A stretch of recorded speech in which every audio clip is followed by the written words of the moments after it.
السلام علیکم معزز ناظرین، اگر آپ ہمارے چینل میں نئے ہیں تو ہمارے چینل کو سبسکرائب کر دیں تاکہ ہر نئی آنے والی ویڈیو کا نوٹیفیکیشن آپ کو ملتا رہے۔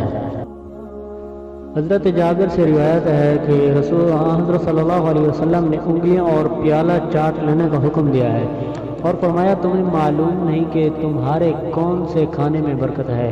ایک اور روایت میں ہے کہ جب تم میں سے کسی کا لقمہ گر جائے تو اسے چاہے کہ وہ اسے پکڑ لے اور اس پر جو مٹی وغیرہ لگی ہے اس کو صاف کر کے اس کو کھا لے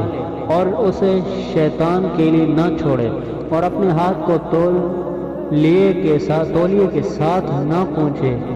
جب تک کہ وہ اپنی انگلیاں چاٹ نہ لے، اس لیے کہ اسے معلوم نہیں کہ اس کے کون سے کھانے میں برکت ہے۔ اور ایک اور روایت میں ہے کہ شیطان تمہاری اشیاء کے ہر موقع پر حاضر ہوتا ہے، یہاں تک کہ کھانے کے وقت بھی۔ پس جب تم میں سے کسی کا لقمہ گر جائے تو اس پر لگ جانے والی تکلیف دہ چیز کو دور کر کے اس کو کھا لے اور شیطان کے لیے اس کو نہ چھوڑے۔